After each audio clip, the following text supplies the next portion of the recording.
Trade Area is an ambitious trade pact from the world's largest free trade area by connecting 1.3 billion people across 54 African countries. The agreement aims to create a single market for goods and services in order to deepen economic integration of Africa.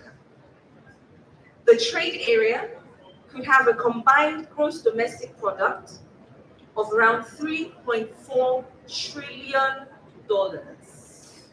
That's a lot of zeros.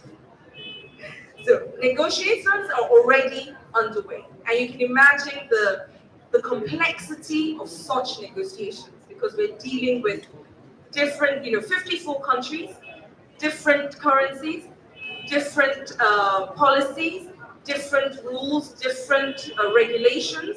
So it's going to take a long time to come to an agreement. So 90% of the goods, so they're trying to eliminate tariff on 90% of goods over a 5-year period. And that includes leather and the creative sector as well. And an additional 7% of tariff lines are deemed sensitive. So tariffs on goods will be eliminated over a 10-year period. The remaining 3% of tariff lines can be excluded from liberalization by the value of these goods, but they cannot exceed 10% of total inter-African imports. Okay, so it is not going to be immediate. They have a 3-phase negotiation process. It will take time. Okay, but the World Bank estimates that once they can do this, and they're estimating that they will get this by 2035. The real income gain from full implementation of the agreement could be 7%, or nearly $450 billion. By 2035, the volume of the total exports would increase to almost 29% relative to business as usual. Intercontinental exports will increase by more than 81%, while exports to non-African countries would rise by 19%. Okay, so I'm going to start off by asking Temwa, Gondwe. Yeah. The first thing we'd like to know is, how do we make the intra-Africa trade work in a system that is lacking infrastructure? Or is this a pipe dream? As we've said, 54 countries, different currencies, different languages, different regulations, different policies. Is it possible? Thank you very much for that question. Trillions of dollars of trade that Africa undertakes every year is using some infrastructure. The infrastructure that is carrying African trade is carrying it out of Africa. So 75, or let's say 85% of the trade that happens on this continent of Africa, our continent of Africa, is happening with other people, other continents, with the US, with Europe, with Asia, and likely China. Only 15% is taking place across our borders. So it appears Africans are more comfortable trading with the other continents rather than their brother or sister across the border. But the thing is, the same infrastructure that is carrying this trade outside can also carry trade across our borders within the continent. What needs to be done is a change of mindset to look at opportunities across our own borders. And that is where the African Continental Free Trade Agreement comes in. You see, I know Madam Moderator gave a very elaborate brief about the AfCFTA, but the principle is very simple. If you look at the Americans, they have been trading inter-regionally for a long time. If you look at European Union, they have been trading intra-regionally for a very long time. And the basis of their development, the basis of their growth has been intra-regional trade. They trade more amongst themselves than with any other continent. If you look at Asia, Asia trades amongst itself more than any other continent, and that's been the basis. That has formed the basis of them growing their economies. Africa has been fragmented, so you are dealing with 54 different jurisdictions. If you are an SME producing leather, the standard for leather for Nigeria can be different for Malawi, can be different for South Africa, different for Egypt. As an SME, there's no way you're going to do cross-border trade if you are going to be required to meet different standards everywhere you go, different requirements for different markets. What you need is one market, so that you know that when you're in your factory and you produce something, it can be accepted anywhere on the continent. We need one set of rules. So what the AfCFTA is giving us is that one set of rules that is going to allow us to trade across borders, and which is very important, especially for SMEs. Big companies can perhaps manage it. They can have different factories that are producing for different markets. But for an SME, for your factory, you need to be able to access the different markets with one rule. So the AfCFTA is giving us that one rule, which is a big opportunity for us, but we need to change the mindset. So for us at Afreximbank, we have looked at the AfCFTA as the key that is going to open up development for Africa. That is going to open up our value chains. That is going to open up our productivity, our industrialization. And we have a number of products that are focused on supporting that. So you might have heard of the Pan-African Payment and Settlement System. We understand payment is an issue. We have introduced this system which we are piloting in West Africa, so that you can pay in your local currency. You pay in your local currency here in Nigeria for a good that you have imported from Ghana, and the seller in Ghana gets their money in Ghanaian cedis, and here you are paid in Nigerian naira. Because also the reliance on the dollar has also made us lose something like $5 billion a year.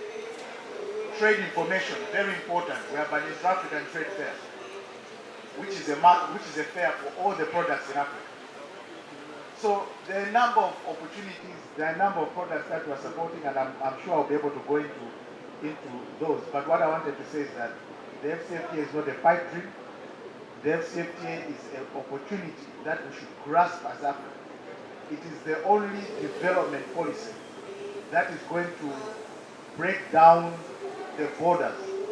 Before we came here, we were speaking with someone who was talking about how challenging it is to trade in Africa than it is to trade with the US.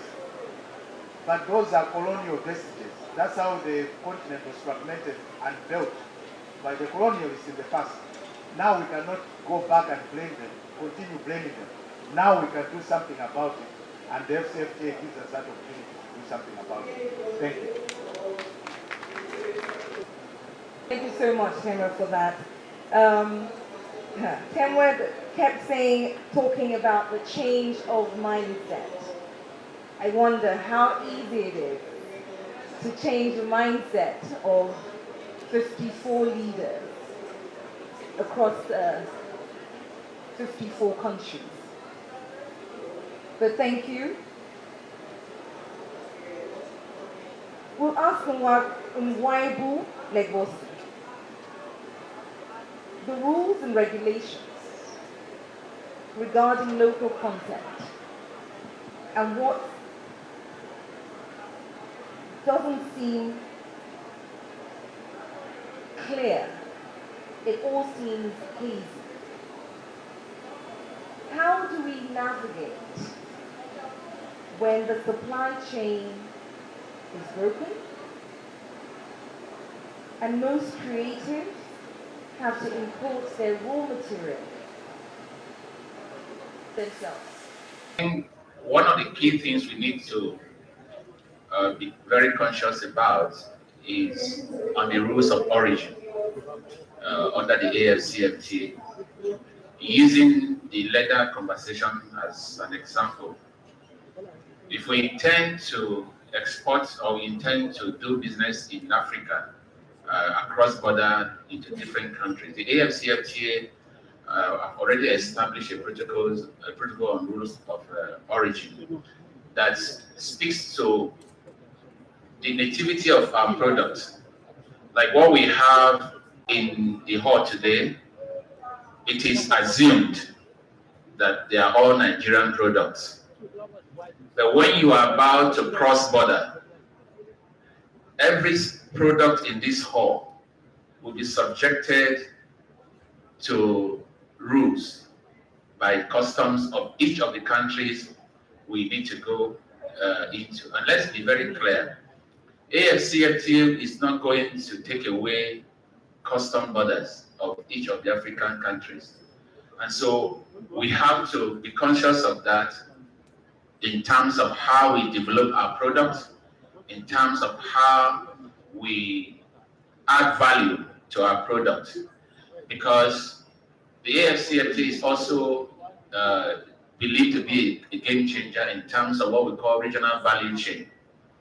You may have the raw data, the raw leather from Nigeria, or that we have with us right now. But in determining the origin of a particular leather product or product from a particular country like Nigeria, all other factors of production or processes of production will be put into account. And it is only on that basis that we can conveniently take product from country A into country B without having the challenge of tariff or other barriers. In simple terms, what I'm trying to say now is, seated here in this hall, using all of us as an example, you check what you are wearing as clothes. All of us in this hall right now, check what you are wearing as clothes. And ask yourself, the cotton or the clothes I'm wearing, where do the material come from? And under the AfCFTA, you can only move our products across border when it is determined that the product is wholly made in Nigeria or it is wholly made in Ghana. That is the only time it can come into our country. And so my submission is that we should be more creative, we should be more innovative, we should be more competitive. In continuation of the conversation is to ensure that we try as much as possible to comply with what we call the rules of origin that I've already mentioned. That is, how do you say that what you are bringing to Ghana is actually from Nigeria? Or what Ghana says Nigeria is actually from Ghana? I give an example. A few years ago, a shipment of palm oil was designated from Ghana into Nigeria, and the customs stopped the shipment of palm oil, saying that this cannot be from Ghana. And so what was the argument? Customs said no. This quantity of palm oil that is coming in cannot be said to be produced in Ghana. And then the investigative department of customs eventually discovered that that shipment came from Malaysia into Ghana, designated for Nigeria. That is just an example of determining the origin of goods or products. And so if we want to trade under the AfCFTA, we must begin to be more creative, we must develop our product, being very conscious of the fact that what gives preference to our product to enter into another country is determined by the composition of that product. It's not, I can't go beyond that. The next step I will add to that question is that the AfCFTA will also support the, whether you call it change of mind, but it's also about our own understanding of the African market. Now we are told that we are over 200 million Nigerians. And if you are a small business, that your capacity is about producing 200 million pairs of shoes, possibly in Aba, what the AfCFTA offers us is additional 1 billion people to supply our products to. And so we have a huge market that Africa is offering the Nigerian small business or manufacturer. But the key, like the first speaker mentioned, is also about how do we move these goods from point A to point B. And that speaks to our logistics performance. How can we do that? How can the Nigerian small business that is in this hall now, today, get an order from Kenya and deliver the product to a Kenyan customer? So we need to do few things. One is to leverage on the e-commerce process that is already available to advertise and also to sell. Thank God, Afreximbank have already intervened in terms of the payment platform, so you don't get to bother about what you need to do in terms of payment, but how do you move it by logistics? And so you and I were in this hall right now. From this meeting today, from what we say here, business ideas will also come up in your mind. How do you go into the supply chain? How do you take off each or one of these various processes that will come up? As I conclude, I used to say this: there is somebody called a shoemaker, or there's somebody called a tanner, possibly in Ghana. You cannot be a tanner and be a marketer, be a distributor, be an exporter, and be a transporter. Can one person do all that? So it speaks to us in this room. Check any of these value, this supply chain, and see where you can come in. So that if somebody is producing in Kano, some other person can become a transporter. Some other person can wait here in Lagos to become an exporter. So you choose any of those processes that speak to you, and then together, not only those in the hall now, but together as Nigerians, together as Africans, we can trade among ourselves, and possibly in the next 5 or 10 years, heighten the intra-African trade statistics that is only speaking to 18 or 15% that was earlier on mentioned. Thank you so much.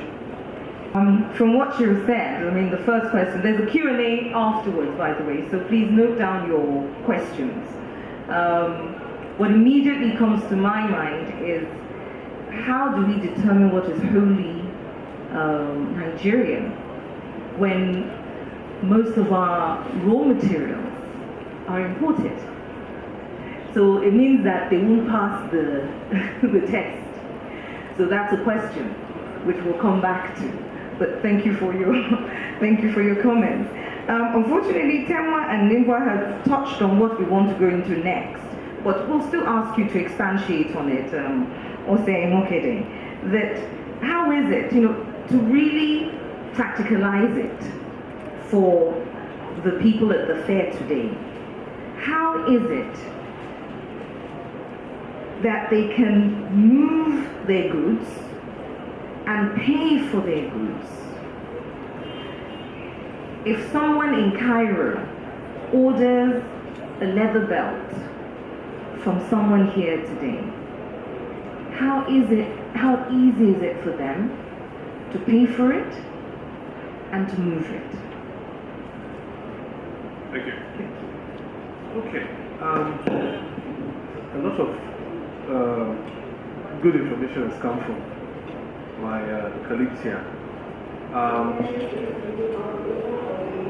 I'll lean more towards what my colleague to the right just said, which is you have to think about the world and this space in terms of ecosystems. As there's one common theme I like to use, which is social media.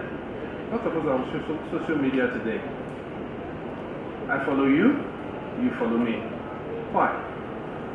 Because we have common interests. There's something you're doing which I like, and there's something, you know, I'm doing which you like. We follow each other, and in that way we form ecosystems. So you have to, in the context of this masterclass, think about the fact that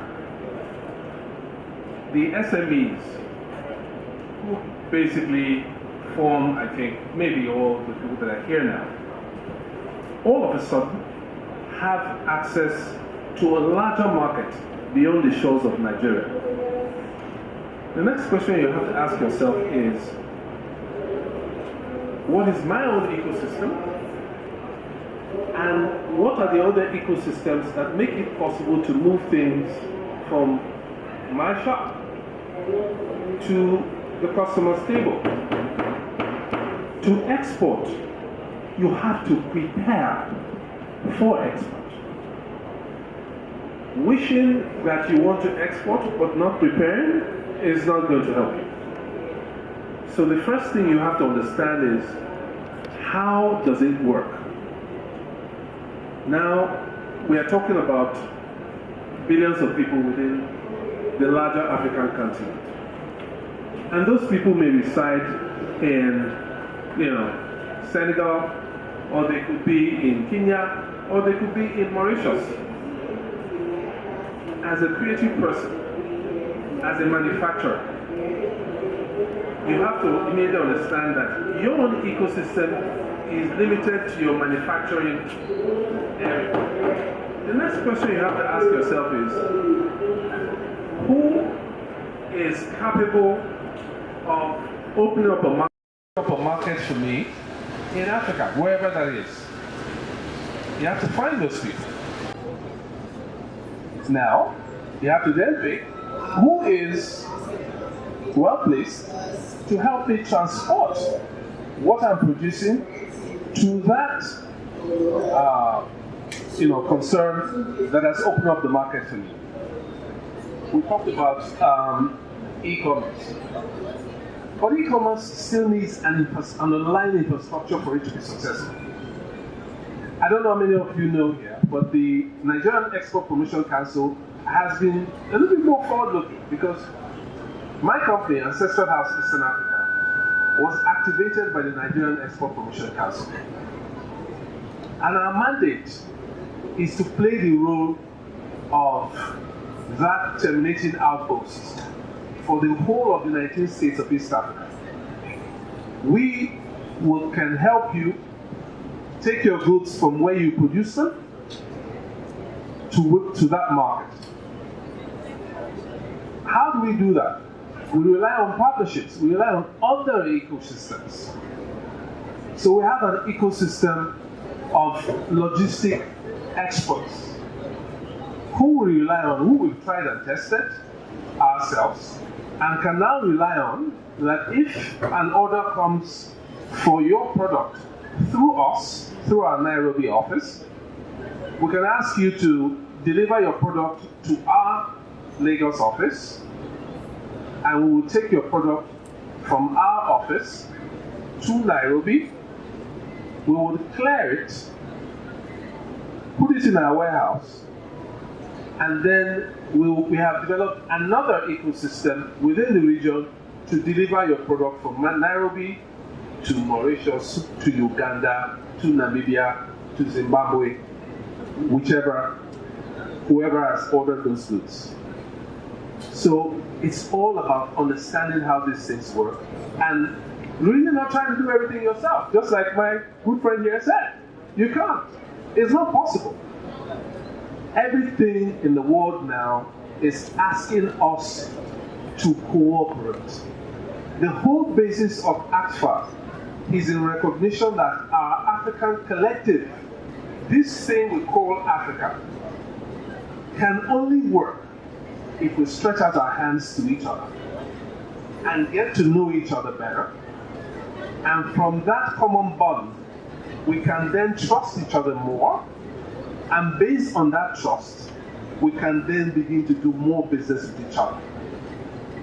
That is the only way we can break this age-long, guillotine that has hung over us by our colonial, I don't want to call them masters, colonial interests who partitioned Africa. And till tomorrow, it's in their best interest for you to continue to import from them. That will help you. So, we're glad that Africa has awoken.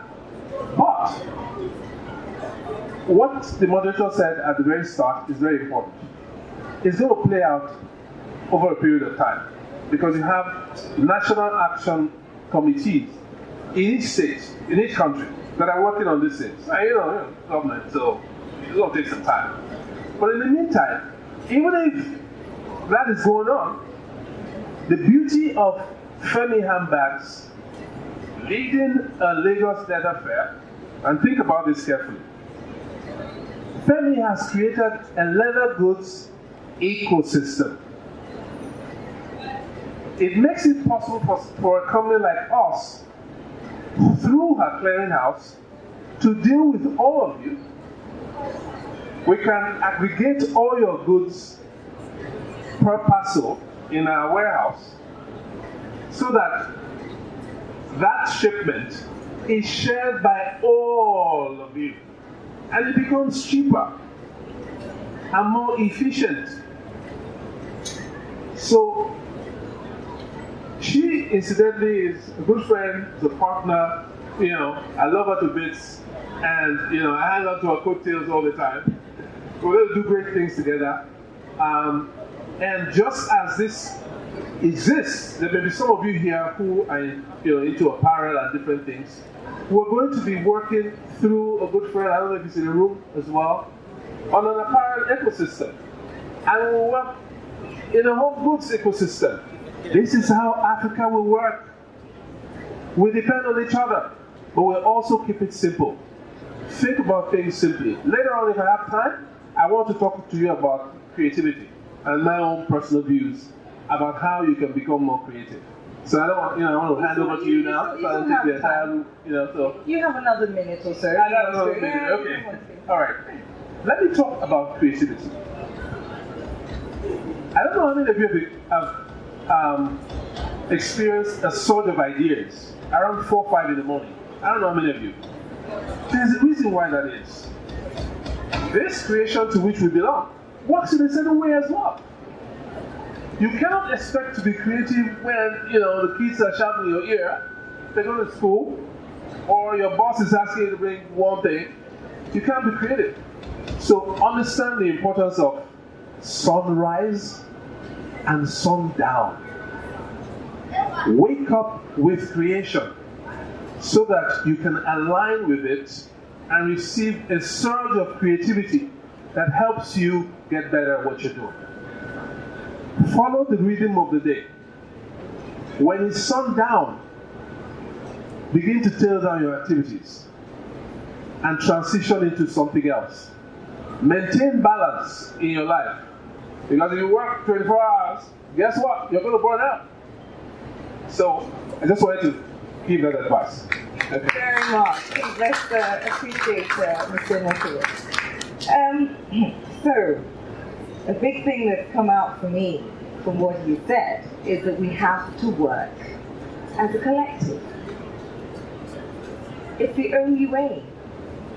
I mean, I've been working with the SMEs for a very long time, and we keep saying the same thing, but unfortunately our trust equity is very low, and that is what inhibits us from working as collectives. But we'll look into that some more. So how do we then, as small businesses, who are trying to take advantage of the AfCFTA, get the support that we require? how are small businesses going to benefit from the plan? If you can share with us from your investment perspective, Akinyemi, how small businesses can benefit from this? Thank you, and it's good to be here. I think we also need to open up the perspective. Now, we're talking about intra-Africa trade, and we've been addressing it from the perspective of Nigeria to the world. Once it opens up, that means our market too will be opened. That means that as an SME, as a creative, you are competing with the world. That means if you make shoes, really you cannot force me to buy your shoes. I will be benchmarking your shoes to those produced in Italy. I will be benchmarking your belt or your apparel, whatever you're producing, to the best across the world. And when I talk to fintechs these days, or people building products, what they tell me is they are building for the world. I think as creatives, we need to start building for the world, and not just for Africa. Because at the end of the day, you will be benchmarked with the best. And if I should just go straight, I would like to address some of the things he said. He said we need to change our mindsets. Yes, I agree. But changing of mindset is expensive. It doesn't come cheap. And I'll give you an example. I tried booking a flight, I won't mention it, to Nairobi a few weeks ago. And on the same airline, I decided to check Lagos to Dubai.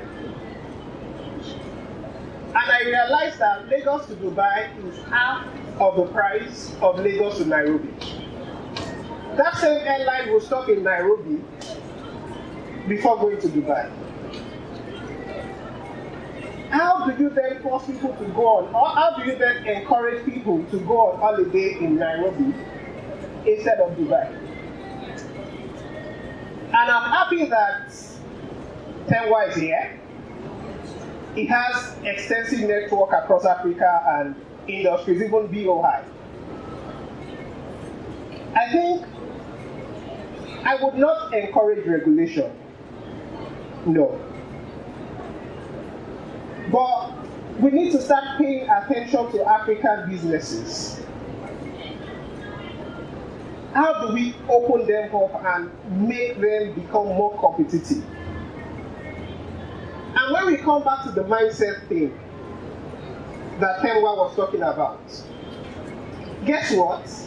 Flying to Nairobi will not become cheaper until we start going to Nairobi, and that destination becomes competitive.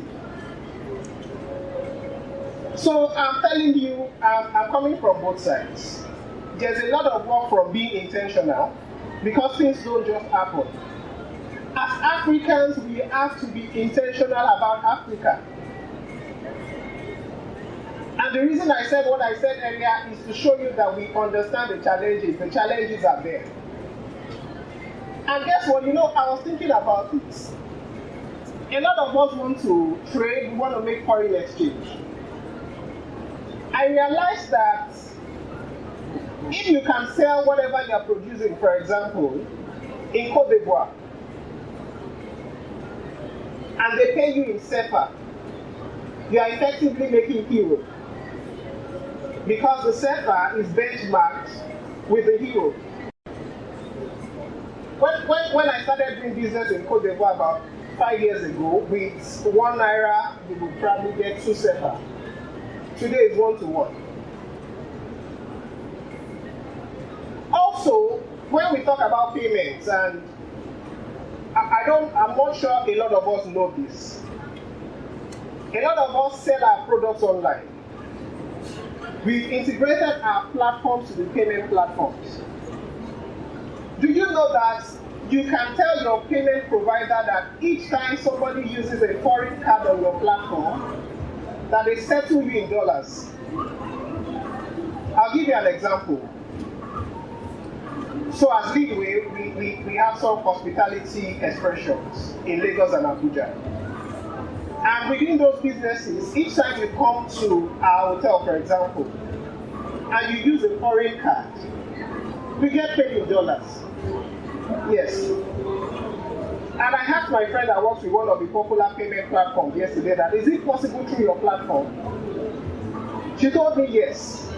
So apparently, if you have a platform where you sell your goods and services and you are integrated with a payment platform, please tell them that whenever somebody pays with a foreign card, you want to be settled in dollars. Because at the end of the day, that trade is settled in USD. Now, Temwa also spoke about the Pan-African payment and settlement system. I think that is going to be, it's a work in progress. But what that would deliver is ability for Africans to buy freely without FX restrictions. Because you will find out that in Nigeria today, you can't buy things above $20 because of FX restrictions. And guess what? FX restriction is almost everywhere in Africa because our situation is almost the same. Now, over the years, I talk to people that are looking for capital to address the investment needs. They come to you, they have a good idea, yes, but really they can't put it together. And for me, as an investor, we do CSR. So when I'm doing corporate social responsibilities, I know I'm doing corporate social responsibilities. But when I want to invest, I know I'm investing. It is very, very important as an SME for you to understand what you do. And guess what? You don't even have to sell it yourself. So let's assume you are the creative and you need to raise funds for your business. Why not look for someone that knows how to raise funds? Why not look for somebody that understands numbers? Why not look for somebody that can put together a beautiful deck? So that you have maybe a financial partner and you are the technical partner. And your combination, because what you find is you see people that really know what they are doing, but they do not understand the business aspect of what they are doing. And for me as an investor, I need both for me to support you. Wow. Thank you, Akinyemi. That was a great way to end. And we'll go quickly to Hadiza. Because we have, Hadiza, I'm so sorry, but we have 5 minutes so that we have time for Q&A. And what we really want from BOI, and I'm speaking on behalf of the people here, these SMEs here. BOI, you say you're transforming Nigeria's industrial sector. So how is BOI positioned to help us to be able to take advantage of this Intra-Africa trade pact? I'll start with what BOI has done since 2015. We've been supporting businesses across all segments, small, medium, large corporates, micro, with funding of over 1.2 trillion naira. We have also empowered or created jobs for over 9 million individuals and supported businesses of over 4 million enterprises. It may surprise you to know that out of that 4 million enterprises, just a fraction is for large-scale businesses. That's 1,000. 1,000 out of 4 million. Goes to say that, by and large, the majority of those in this room are able to benefit or will benefit or have already benefited from BOI's funding and support over the years. I know there may be questions as to, okay, I've mentioned all these numbers. Everybody just wants to know, how can I also be part of these numbers? How can I also be part of the 1.2 trillion that BOI has supported and disbursed to businesses over the years? It's quite simple. In terms of the AfCFTA conversation, what BOI is doing, if you just extrapolate what we've done since 2015, we will continue to do that. The funding support is just basically going to be towards these industries and give you access to markets from 200 million. You have a market of 200 million in Nigeria. With AfCFTA, I think it was mentioned in your introduction, and also Temwa, that we will now look at a market of 1.3 billion. You'll also have the opportunity to attract investment because of the liberalization of the Free Trade Act. You'll also have opportunity to source your inputs and raw materials from other African countries. How does BOI come in and do that? In terms of the funding, what we try to do is to provide your support from inception and then take you through the process of access to funding through our network of service providers. There are a lot of businesses that have funding needs, but are not quite sure of how to go about getting access to that funding. And so what we've tried to do is in conjunction with our partners and service providers, we are able, there are over 200, we're able to provide that support. We've also worked with other organizations in terms of training and capacity building, and just basically trying to give you as much information and to support you and give you as much information so that you are able to access all these types of funding and that are available. So I can safely say that let's just start with that aspect. And what I can encourage you to do is, just before you leave here today, stop by the BOI stand, talk to us. We'll hear from you. We'll ask you questions as to where are you at now, what would you like to do, what type of business are you in. We have presence in over 24 states of the federation, so it's more than likely that you're already, if you're not already talking with us, then you will be talking to us, hopefully, and that you are able to move to our various state offices and locations, and then just have a conversation. Just ask us, okay, how can BOI support? I have a business, I'm producing bags. Let me start with that because it's a good one to start with. I'm producing bags. I want to export to other African countries. How can BOI support my business? How can BOI support me to grow? And I believe we can do that. Once we've had that conversation, we can do that. So as a first step, please do not leave here today without stopping at BOI stand, and just to find out how we can support you to get access to funding, and then for export, and for basically to benefit from this free trade AfCFTA. Thank you.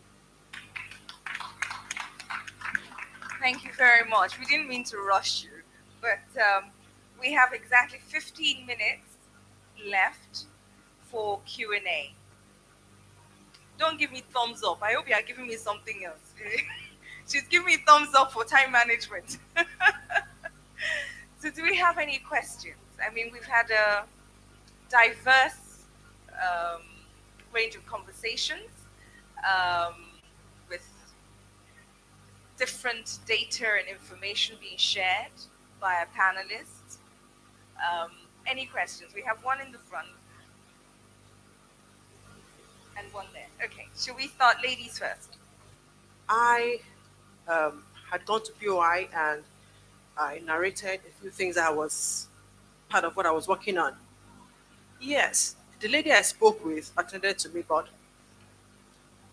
she sent me lots of forms that for somebody who is not familiar with such. She just forwarded lots of forms, like 15 forms to my mailbox, and I was confused. I expect that if somebody walks into your office to discuss a business with you or to share a vision with you, beyond sending, for some of those forms were really, really complicated to me. I expect that at least explain to me, okay, this is for this, do this for this. And truly, yeah, what she told me then was, you need to register your business and we'll start from there. Until you do that, we can't even proceed with you. For me, it was no big deal. I was fine with it. So she spoke to me, and we've grown over the years. But I want to tell, I'm trying to say now, because you've told us to go to your stand. We go there and we get lots of forms without explaining to us what. I didn't fill those forms. Not because I didn't want to fill them. I wasn't explaining. Nobody told me what they were. Just forwarded. I shut down. Now, speaking on, that's for BOI. I visited your stand today, and the people there were a lot friendlier, and they gave me, they've told me what to do, so I will follow up with them. Now, talking about what we're discussing. Now, there's a problem we have beyond looking at exporting made in Nigerian products. I made a review on 10 highest producing shoe countries in the world.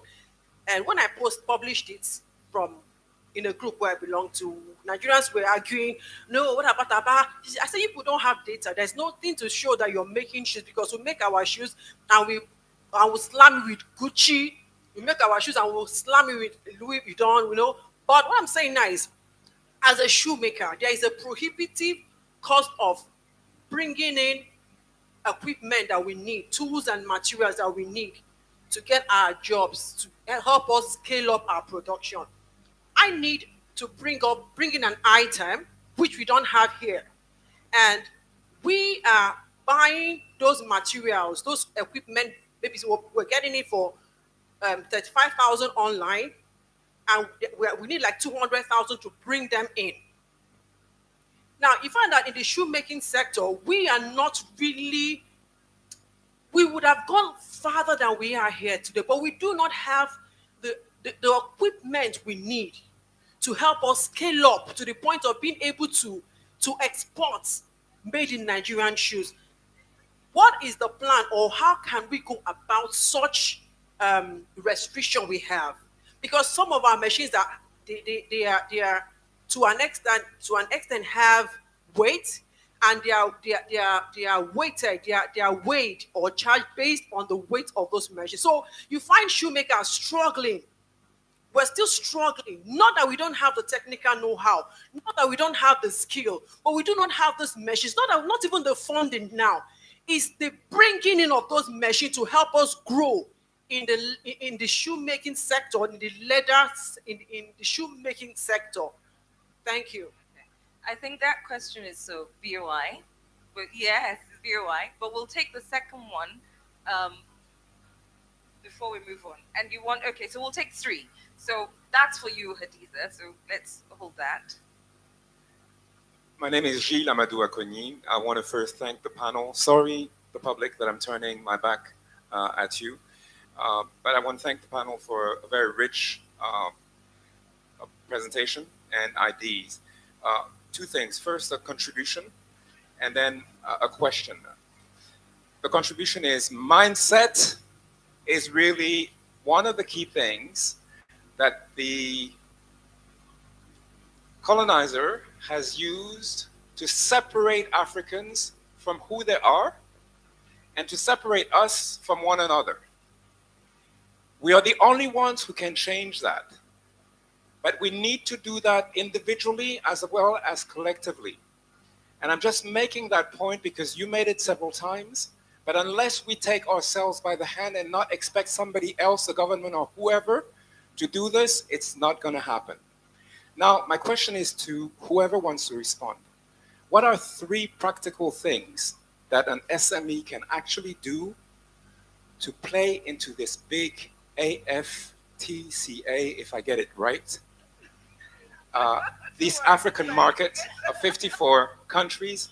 what are 3 very simple things that they can do to prepare themselves and to make sure that they gain those opportunities? Thank you very much. Excellent. Thank you for that question. What, as regards everything that colleagues have said here, what do you think is Africa's prospects as regards creatives or SMEs in this year or probably in 2 years' time? What do you think is Africa's prospects for growth in that sector? Thank you. Okay. Temwa, is that, can you handle that? Okay, fine. We have to, exactly. He directed it at you. Okay. Hadiza. I think it was Hurricane Soul and Leather complained about BOI sending them forms and not being explaining the process. Now, I heard a lot of sniggering when she said she didn't fill the forms. Actually, filling forms is a major problem for women in business. Men don't have an issue with it. Women in business have a major issue with you. So please don't laugh at us. In fact, there's, I think it was the AWB, some American agency that conducted a research on this matter. And they found that over 80% of the respondents ticked that they don't like, or female respondents ticked that they don't like to fill forms. And that's why many women don't take advantage of a lot of opportunities, because once the form is more than 1 page, we switch off. So, Hadiza. Thank you, Akinyemi. I was actually going to thank Madam. I didn't get your name, but I know they said Hurricane Soul and Leather. Is that correct? Thank you. I'm not sure whether it was on the basis of our engagement with you that we suddenly moved to partnering with the service providers. And when I say business development service providers, I mean those that will help you. You know, these forms that you complained about, maybe these are some of the things that we noted. And we did try to streamline it and, you know, make it more, less daunting. Because it seems it was quite daunting for you. You came in, you wanted to find out about how you could, you know, grow your business or get funding for your business, and then you just got forms and there was no explanation. So I think to bridge that gap, that's why the business development service providers came into the picture. And part of what they are supposed to do is to actually take you through this process from start to finish, because they are also familiar with, you know, the way BOI transacts. They know what is required. It's natural when you want to get funding. We really cannot completely eliminate the requirement of forms and paperwork. But where we try to... Sorry, one second, not to interrupt, but just because I know she's probably thinking that, and a lot of people are thinking, yeah. So how do we get these business development? I mean, at what point do you assign a business development person to assist us? Okay, so it's not about assigning a service provider per se. We have partnership, we've signed agreements with the service providers, over 200 nationwide. So it's simply to say that we will give you the list, as I said, there are over 200.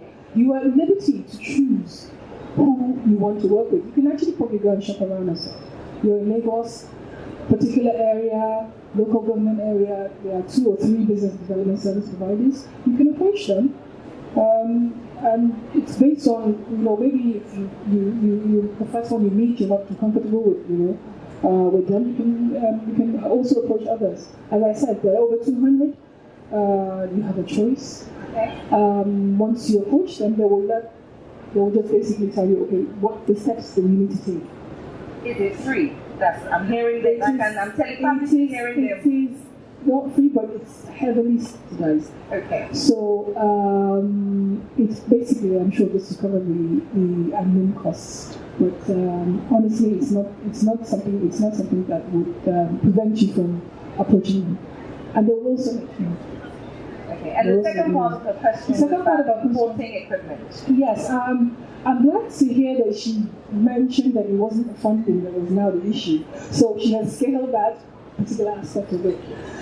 There's something that I also wanted to point out, getting the equipment. We have different countries in part of the world that provide specialized equipment for leather. I know China, Italy, mostly those countries. But I also wanted to speak to how we, as a nation, the low level, in general, African countries, the low level of trade between the countries. Ethiopia has a very active leather sector. I don't know if you've approached them. I'm sorry, I don't know if you've ever been to Addis, you've had any conversation, any dealings with any of the Ethiopian countries. So you see, instead of us going out of Nigeria, going out of Africa, and sourcing from these other countries, I think it's a good idea for us to look inwards and said, look inwards, look within the continent. As I mentioned, Ethiopia, really and truly, they're doing a lot of business, especially with the leather. And I think as a nation, we can benefit from that. So try and see if you can get some information, some partnerships with the Ethiopians. If not, then maybe you can also, BOI, we support you to source equipment from wherever, whichever part of the world that will serve your business needs. Okay. Thank you. Thank you very much. Temwa, the question that was there.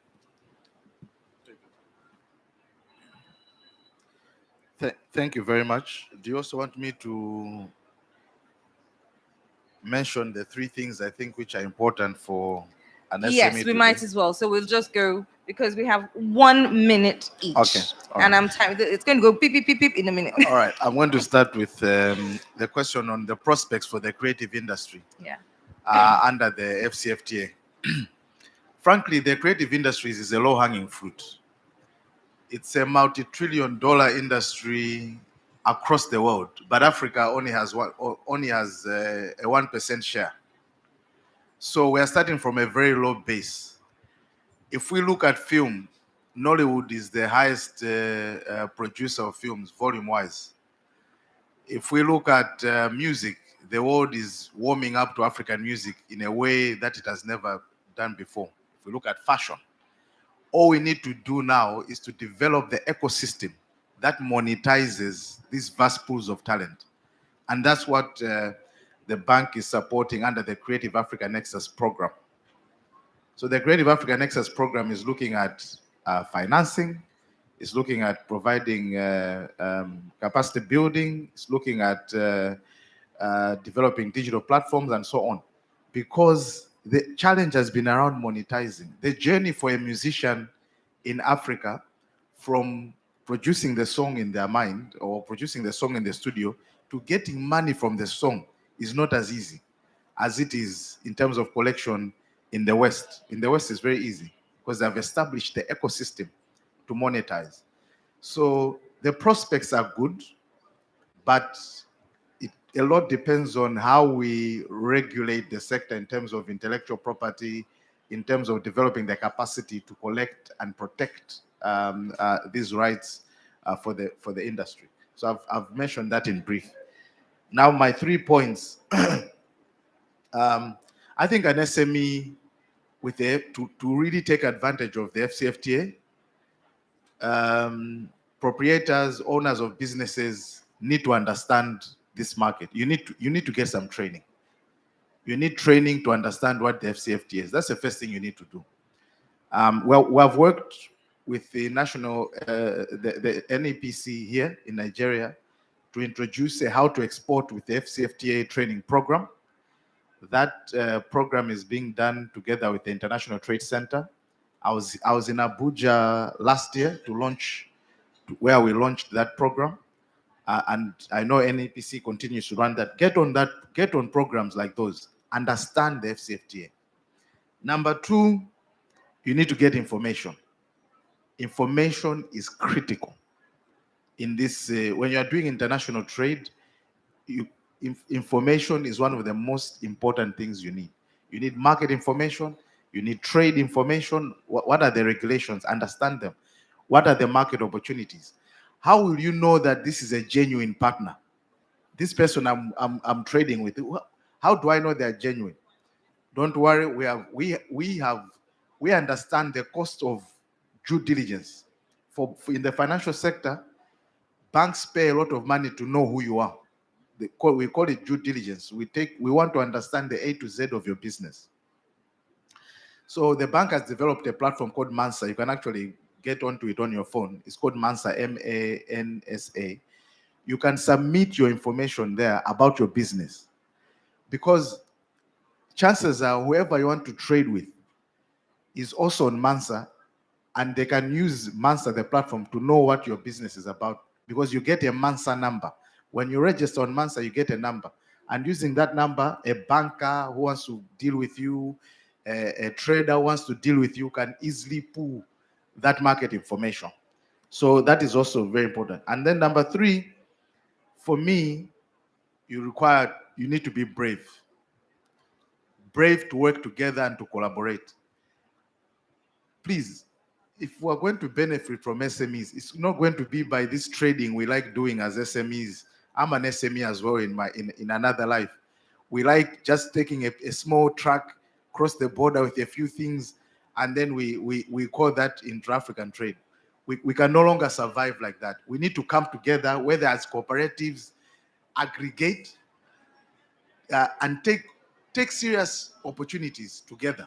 That's how we are going to build big businesses under the AfCFTA. So let's be brave to work together and collaborate, and that's going to be very, very important. When it comes to financing, I agree with my brother and other panelists. You know, before you get to a bank, you sometimes need capacity building in terms of just how to manage a business from a financial perspective. Because sometimes you come to, it's about presentation. You running a business as an entrepreneur, you can't run away from your financial statements. You can't run away from understanding those ratios. You can't run away from all those things. You need to have either capacity in your business, people who know those things, if you don't know them yourself. Because I'll close by this very, very example I like giving. I'm really closing. There was a fashion designer who got market. We want 3,000 pieces. Okay? We asked her, do you have capacity for 3,000 pieces?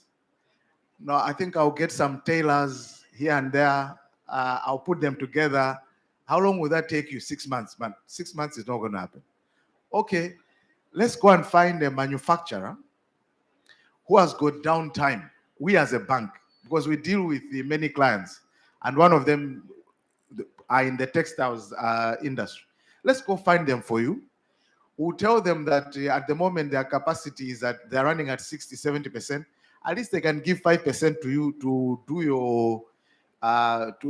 your order within a week or so. You don't need to do 6 months. Within a week, they'll be done with your order. Then because they know us, we can guarantee that they'll be paid. We know the off-taker. We can guarantee, the off-taker can guarantee that they'll pay once you deliver. So we worked out a whole structure for this fashion designer lady.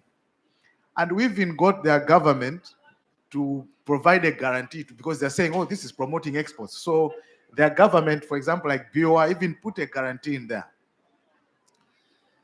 We tell her to say, okay, we have set up the whole structure. Now, because she does not understand how financing works, she says, people want to take over my business. You know, they want to take over my business. Because she doesn't understand how the whole structure is.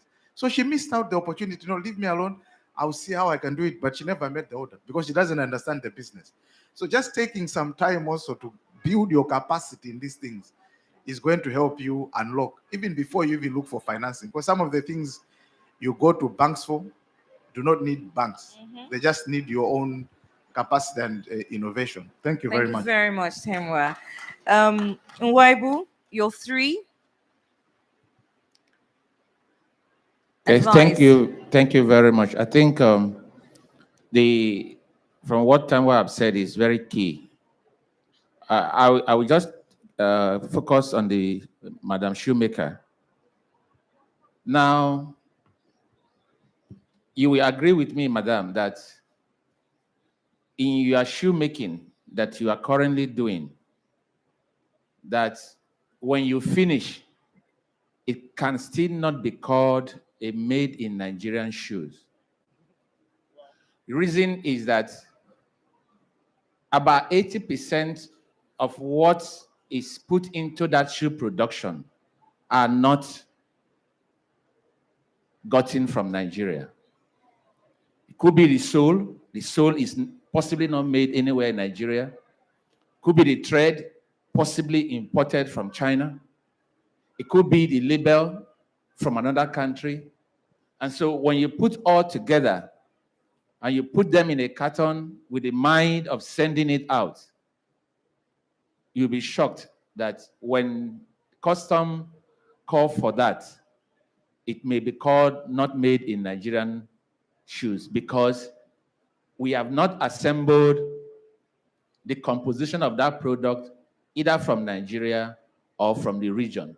But the beauty of the AfCFTA that you should focus on at this moment is that if machinery, for instance, is a problem and you don't have the resources for that machinery or it is not available and you've finished one stage of your production, is there another African country that can finish up the production process? So you focus on one production line in Nigeria and send the other production line to Ghana. Ghana is done with it, it sends to another production line in Cote d'Ivoire, and then it is a finished shoe. That can also be something you think about for us to do. And that speaks to what I mentioned earlier on about regional value chain. There is nothing on earth currently that can be said it is made 100% from anywhere in the world. No, nothing. There's nothing we can mention, except it is the gari. Even the gari that we harvest, possibly the fertilizer was gotten from some other country. Maybe the stem was gotten from somewhere. So it takes a whole lot that we need to understand, and that's key. The second thing is we should also understand the power of collective action in the context of businesses. Now, we call them business membership organizations. Do we have a national association of shoemakers in Nigeria or of Nigeria? And then what are they doing? It is only when you have a strong business membership association that you can now say you have a voice, that you can advocate for the betterment of your members. If machinery is a challenge for you as an individual, it may not be a challenge for you as a group. Using the cluster model, where you don't need, maybe the machine you're looking for is about 50 million naira for one machine. That would be huge for you. But if you come as a cluster of shoemakers, because that machine of 50 million may service about 50 shoemakers at the same time in terms of production. So what you do is establish a cluster, approach BMI. So at that point, one machine seated in this hall can service about 100 business actors in shoemaking. That way, we can also cure some issues within us. I'll give you an example very quickly. Have you ever wondered why rice got attention? It is because the Association of Rice Farmers were able to put themselves together to advocate. So the final thing that we need to do is to understand the barriers that exist in the market you want to go to. It's very important. Every country have their different regulatory environment or rules that we've set already. So understand these rules and then tie it to your networking to say, if I am to go to Cameroon, how can you be a shoemaker in Nigeria and want to send your product to Cameroon? You have no contact in Cameroon. You don't have idea of what the rules are in terms of importing of shoes. That is one of the things I think our businesses need to do in order for them to leverage on the AfCFTA process in Africa. Thank you. Thank you very much, Nwaibu. Akinyemi, your 3 nuggets. So thank you. I think I mentioned it before, and I'll be fast about it. Number 1, I mentioned, you have to create for the world. You have to have the world in mind in creating whatever you're creating. And guess what? The free trade zone is not ready yet. But before then, you have to dominate your local market. You have to be the best at what you do. We say we are about 200 million in Nigeria. And Nigeria is not Lagos alone. Nigeria is 36 states plus FCT. So even before you think about going to different African countries, where are you in Nigeria? I think you should pay attention to that. And finally, and we can't say it enough, the power of community. Just to emphasize what he said, my tailor was in my house a few days ago, and I was asking him, why are you in Lagos Island? Can't you go to a more formal place? He told me, he said, in Lagos Island, I don't have to tie down my working capital in materials because I can quickly rush to the market. The same thing he said about machines. He said there's a machine that makes buttonholes. Is in millions. He does not have to invest in that machine just to make buttonholes. He can leverage on somebody else's machine and his outcome would come out properly. Let's leverage on our community. You can't overemphasize that. Thank you. Hadiza. I'm leaving yours until the last. Okay, so, oh, hopefully last but not the least. I think really my panelists have captured everything that we wanted to say in a nutshell. The truth is, we are here today because AfCFTA, African Continental Free Trade Agreement, has been launched for a year, since January the 1st, 2021.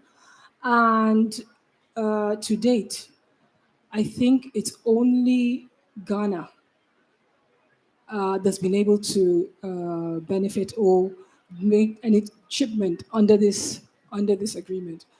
So there's a lot of work to be done. We definitely need to think about the collective, the partnership aspect. I think we're naturally averse to coming together. Apart from when it's football. If it's football, we're all supporting this. We're all supporting football. But to be jokes apart, but we need to have that. We need to. Sorry.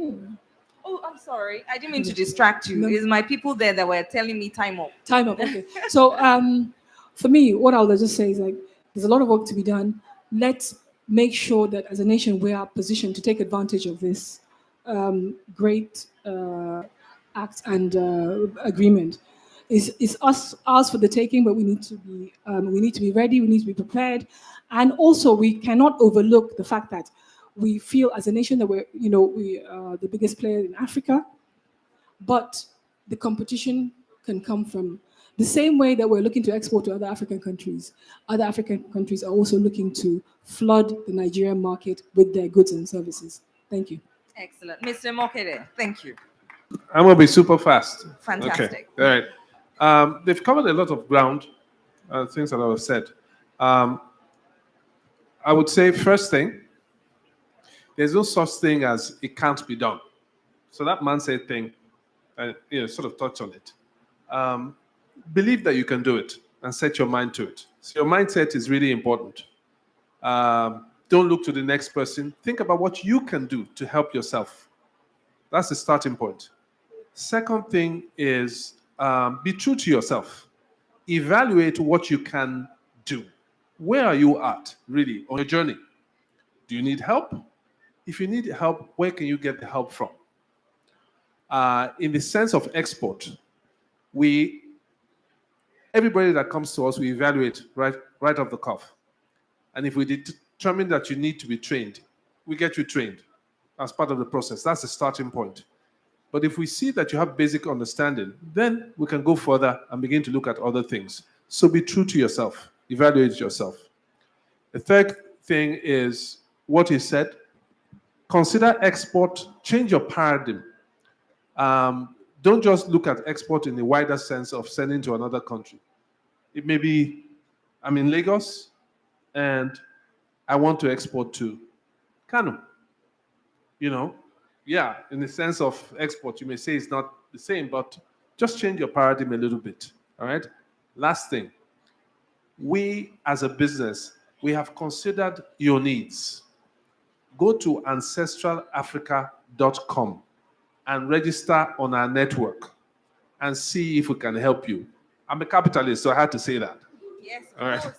Okay. Thank you very much. Sorry, please. Madam Moderator, I'll be doing a disservice.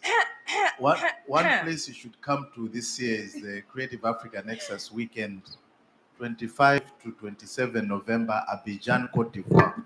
What we have created there for you is an opportunity to meet people like yourselves from across the continent. So a marketplace for African creative goods, music, film, leather, fashion, tech, whatever it is.